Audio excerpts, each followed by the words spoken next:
Hey, how's it going? How's everybody doing? It is New Year's Eve. It is December 30th, and I'm way too far away. I'm still too far away. Let me fix that. Where am I? Fix the damn button. There we go. I don't know why that was so hard. But anyway, yeah, sorry. I was just going to do another Tales from the Kitchen story. This is going to be just some of the injuries that I've seen throughout the years in the kitchen. This isn't all of them. I got a little list here, but I've seen quite a few in 30. How many years have I been doing this? Jesus Christ, I'm old. 33 years, 31, yeah, 33 years in the industry. Yeah, not all of them as a chef. And right now I'm not even currently working as a chef. I'm a line cook, as been for the last several years. But anyway, I don't, that's just vague information I just threw out there. But with that being said, let's get into this list. I should throw my old man dad glasses, the ones I found in the park. And, but you know what? Fuck it. Let's make it fun and silly. I'll put on Tracy's glasses. There we go. Yeah. All right. But, yeah, I got a small list of just injuries. And I will say, like, anyone who's never worked in the kitchen, there is a lot of opportunity to hurt yourself. There's fire, sharp things, hot, boiling liquids, oil, sugar that is boiling hot. If you ever get boiling sugar on you, it is going to hurt. Boiling oil. In fact, I've never done any time. I've never been to prison or anything, and let's hope it stays that way. I don't even have really a criminal record. I've been pretty much a good boy. I just don't look like I should have been one. But yeah, I know in prison that's a weapon that is often used. Apparently, they boil sugar, they boil oil, and throw it on you. And if you ever get that on your face or something like that, I've gotten it on my fingers before, and like oil, but sugar is the worst because it just keeps cooking right in. And I've heard horror stories of that getting thrown on your face in prison as a weapon, and that will f you up forever. Trust me, you are not going to walk away unscarred from that. But anyway, I'm just trying to think of which one to talk about first, which one to talk about last. Talk about some of the stuff I've done and some of the that have happened to me and some things that have happened to other people. I got about 5 or 8 things written here on this list, but I think one of the things, I just started off the top. One of the worst things not worst things, but one bad thing I did see is, now this is something I always tell everyone before I tell you exactly what happened. If you're opening big cans of anything, now in the kitchens, anyone that works in a kitchen knows you have like your big industrial can openers. It's a big thing, probably about this long, with a big handle on the top that goes up, like up and down, a big lever rather. And it's on a counter, usually on the edge, and then there's like a little square, probably about that big or so. And it goes into that, and then you put the can on the counter, and you slam this thing that goes bang, and it's like a little triangle wedge. You slam it in there, and then you turn it, and it opens like the big can in like 2 seconds. You just go crank, crank, and then the thing's open. Now, what I've always told people, and I will always continue to tell them, mainly because of this story, is that when you open a big can like that, save the lid, empty the contents, rinse out the can, whatever it is you do. Empty the contents, and then take the top part and just put it back in the can, even bend it, and then give the can a little squeeze. But put it in and give the can a squeeze so it can't get out, and I'll tell you why in a second.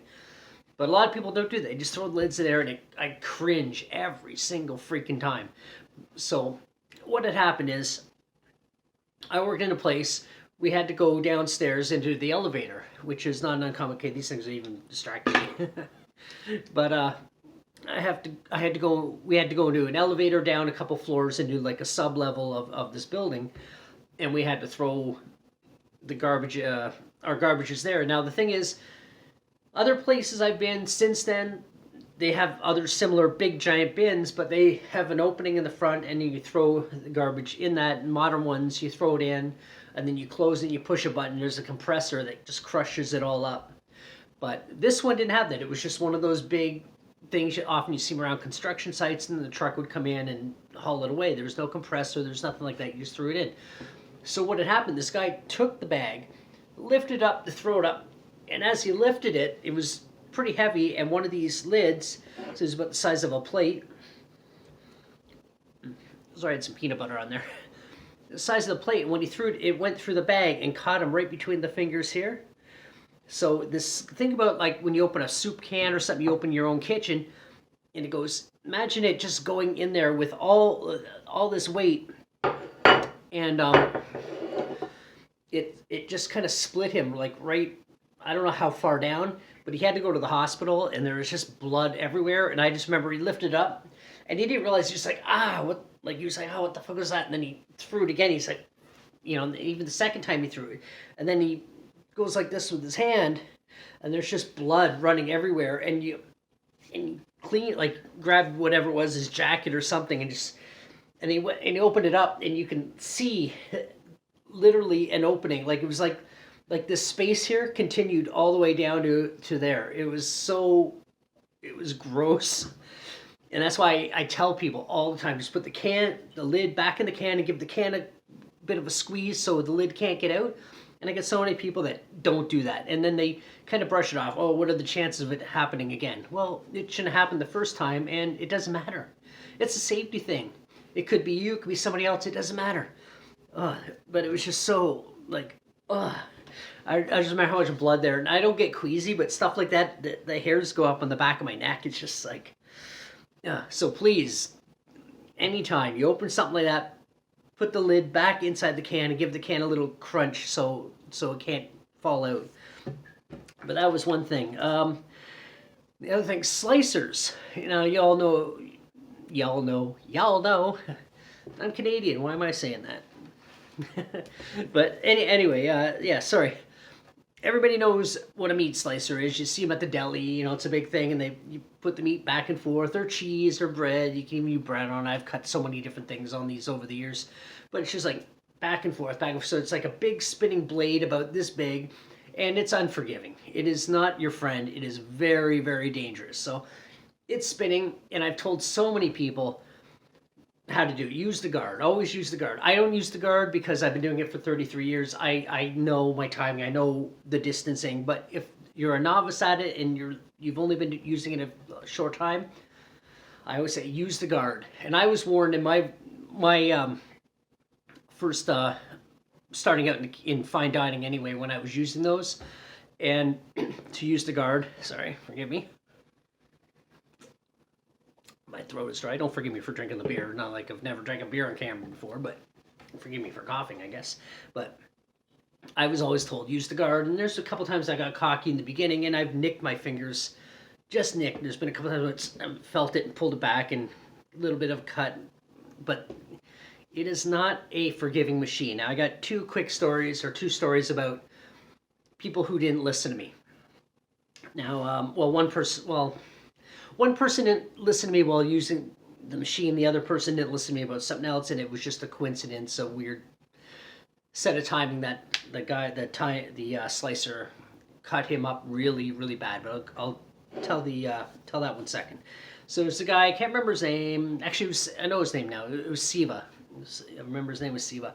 In the kitchen I was in at the time, how it was set up rather, the line where the stoves and the grill and everything else was here, let's say, and then there was the window, the pass, or whatever you want to call it, where you put the food up, and then beside that, the kitchen was shaped like a big U.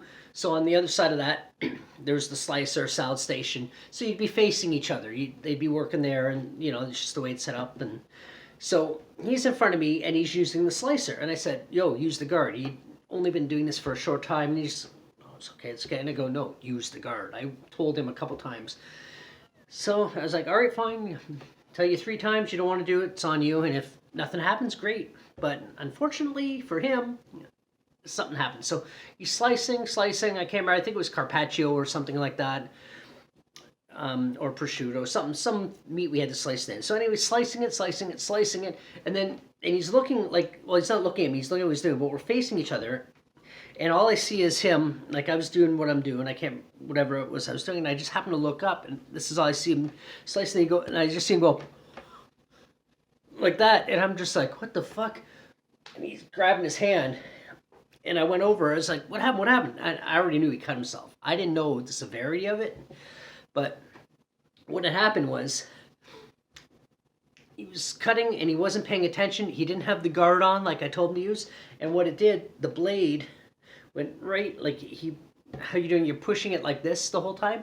So the blade is here, and you're like this. Got whatever's in your hand, and it gets closer and closer and closer with each slice. So, and it just went right across, and he had this big flap of skin right here, just hanging down.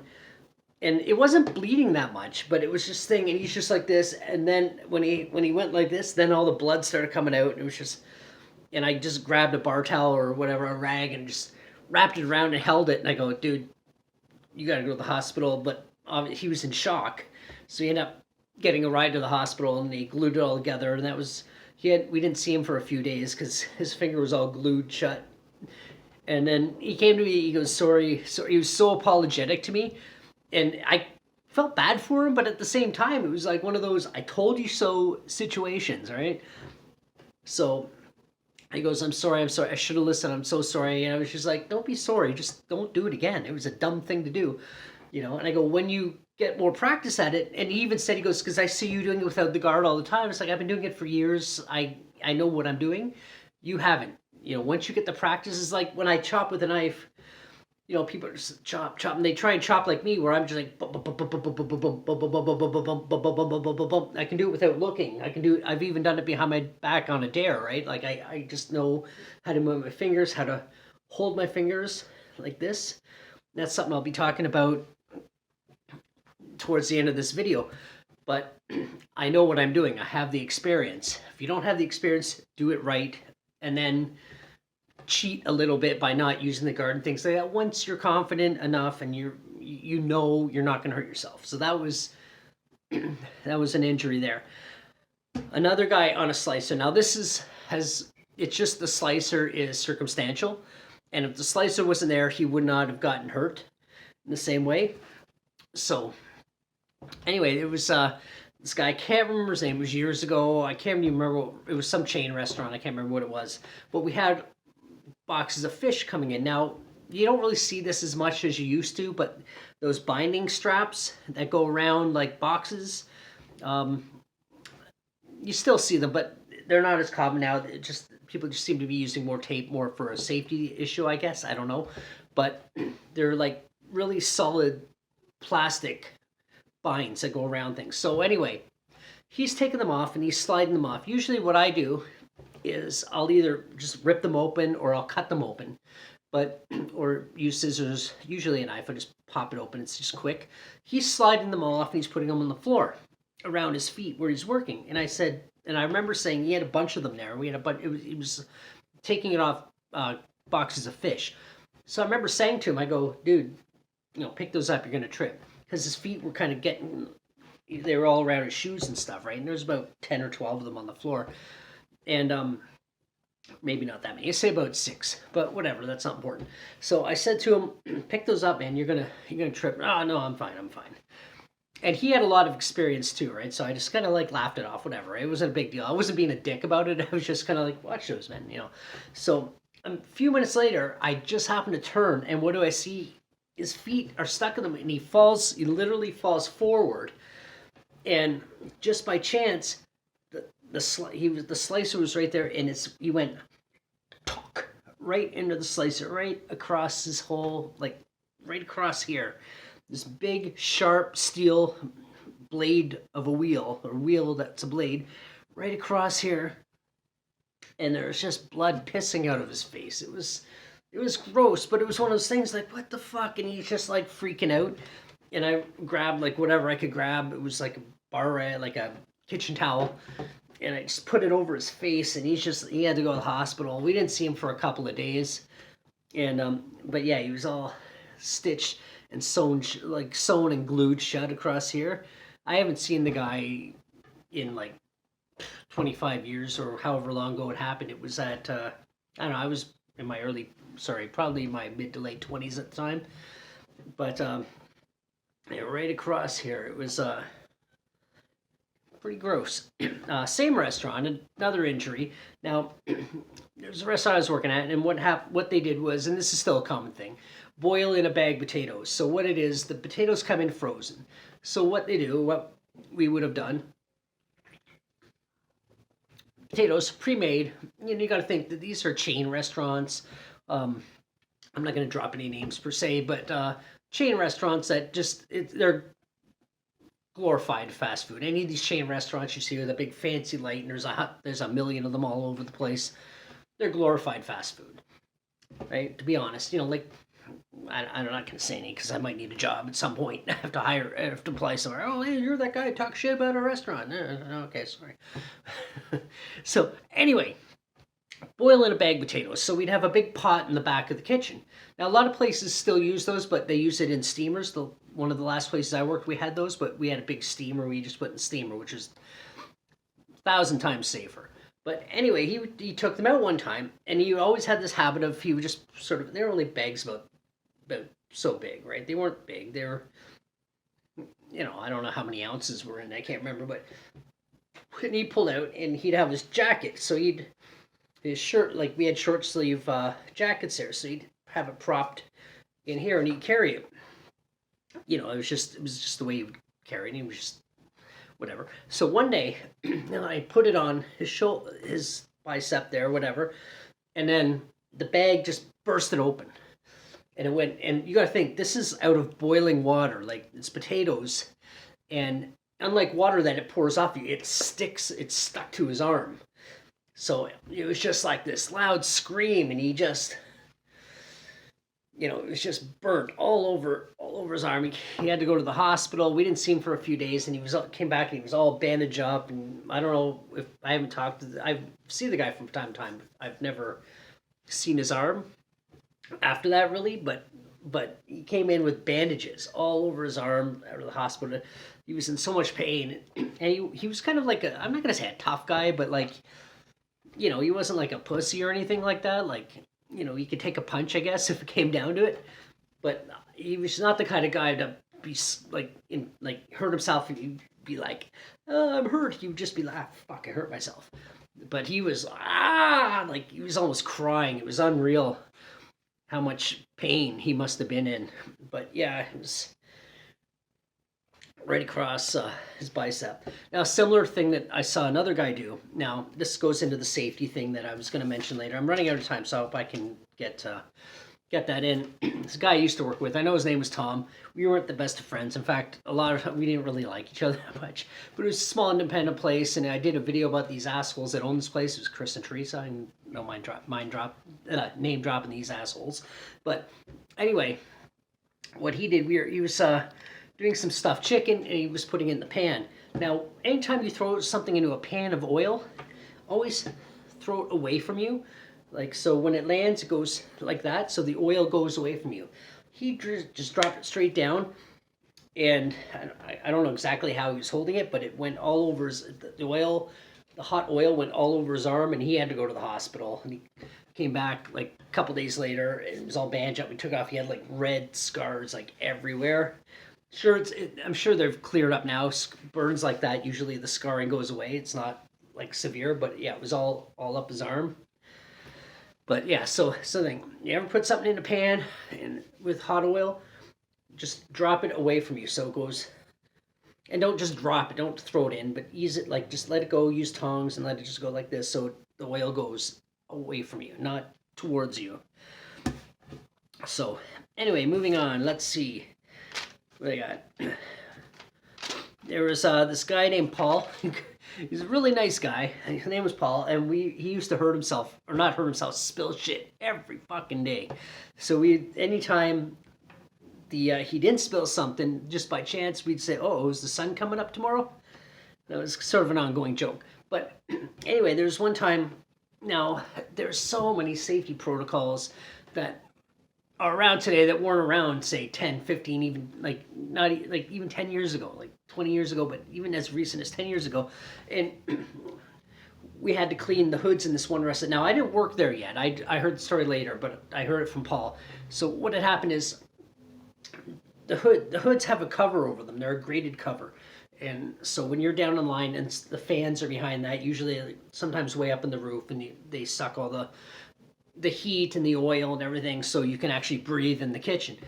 So what they would have us do is clean the fryers at the end of the night, turn off the fryers, and then put baking trays on top of the deep fryers and stand on that and clean this thing, which is the most fucking dangerous and stupid thing in the freaking world. But this is what they would try and have us do. I never did it. There's no goddamn way I would fucking do it even then. But he was still young. He didn't know, so he did. And then luckily it had cooled down enough, because what happened is he stood on it and I guess it wasn't sitting right, or it shifted and it went like this, and his leg went right in the deep fryer. And I guess he jumped out and it was all over him, and he ripped off his pants because he was in pain. But it wasn't hot enough that it actually scarred or anything. I don't know if he went to the hospital or anything like that. Like I said, I wasn't there. But he pulled his pants off and he's standing there in his underwear, just and it was an open kitchen, so there was customers and stuff. But who gives a shit, right? My underwear on fire, I'll whip them off, run around penis swinging. I don't care, man. If it's saving my life or saving me from destroying myself, I don't care. But yeah, so that was his thing. So that was just ignorance on the restaurant's part, not him. But that was just an injury that had happened.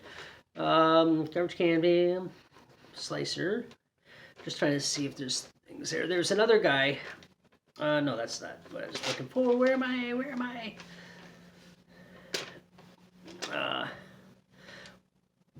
I know. Sorry, I'm just kind of like trying to figure stuff out because I scribbled it down so fast. Sometimes I can't even read my own writing. But there was a guy I know too that he was a nice guy. He wasn't always the brightest in the kitchen. He has a great job now, from what I understand, but he wasn't the brightest in the kitchen.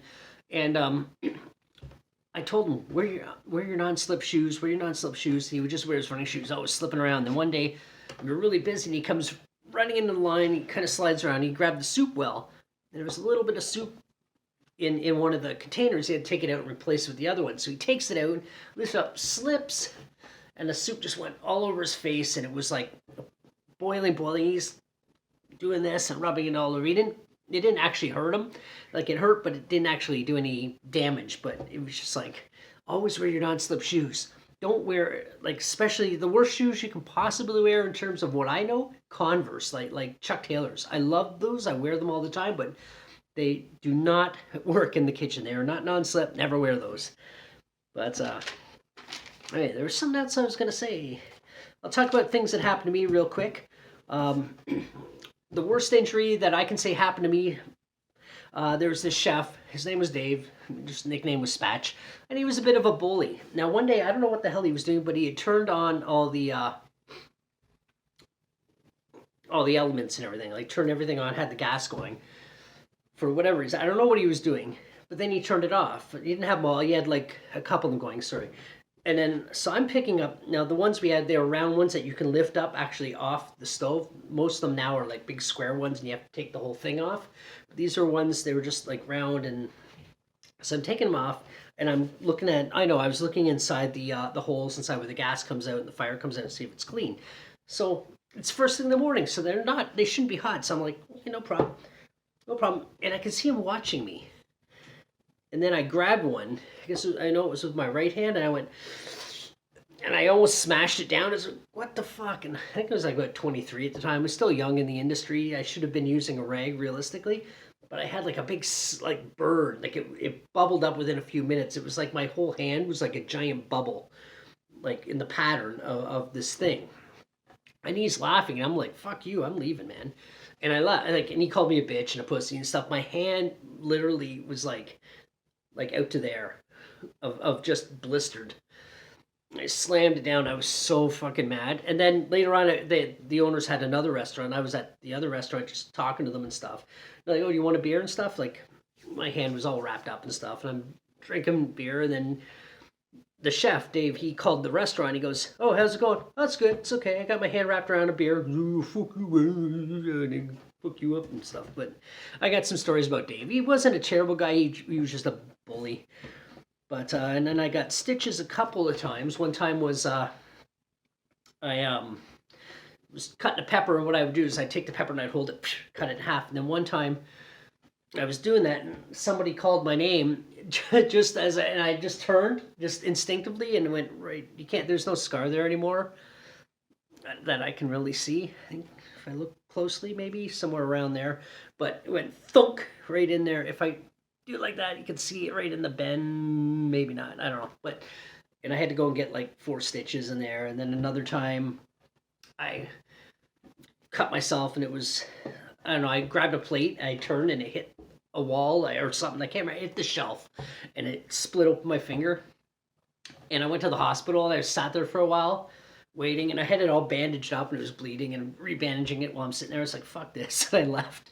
Just kept it bandaging, and I actually went out drinking that night, so it was kind of funny in hindsight, but I didn't bleed to death. And the funny thing is, too, while I was sous chef there, so I had my hand all wrapped up, and I would not leave until I had my order list done. I'm going through the fridge. It was this finger, this hand. I had it all bandaged up. I'm like writing down everything I need to write down. Okay, we need some of this. And I handed it to whoever's there. Give this to whatever the chef's name is. His name was Jay. Give this to Jay when I'm coming out. I got to go to the hospital. See ya. They already knew about my hand. They're like, no, do this, do this. 2 quick things because it's getting late. 2 quick things I'm going to say. Don't... Never use a wet rag to take something out of the oven, because what happens is you grab something out of the oven with a wet rag. Now, imagine when you throw something that's super, super hot into water and you hear, psh, you see all that steam come out? So what happens when you do that with a wet rag, as soon as you put it on there, that water that's in the rag boils like that, and all that steam is going to fire right out and is going to go into your hand and is going to burn the shit out of you. And you're going to drop whatever it is, and you're going to be in a crazy amount of pain, because a steam burn hurts a lot more than just a contact burn. Trust me on this. Do not do that. Another thing, if you have a knife, hold on, let me grab a knife. So, if you have a knife, whenever you carry a knife in the kitchen, number 1, always carry it facing down. And when you're walking, always have the blade behind you. So if you're walking, have it like this. Like it'll be down here, but always have it this way. And the reason is, you're not swinging it, and most people, if they're behind you, they're usually looking at you if you're going to stop or whatever. If you have it this way, you might intentionally hit somebody, and also, if you carry it like this, you might accidentally stab someone. And I've never seen anyone get stabbed, but I've seen idiots walk around like this, and we always give them shit. But anyway, this is a longer video than I anticipated. But if you watched it to the end, thank you so much. And if you want to subscribe, that'd be outstanding, because like an idiot, I should have said that in the beginning. But I didn't. Facepalm. But thank you for watching, and hope everybody has a happy new year, and do it safe. Have some drinks, or don't have some drinks. I don't know what your thing is, but if it's something fun, something enjoyable, make the best of it. And I will see you next year. Or I might even make a video tomorrow. Who knows? But you probably won't watch it until next year anyway. Who cares? Anyway, until the next one. Bye.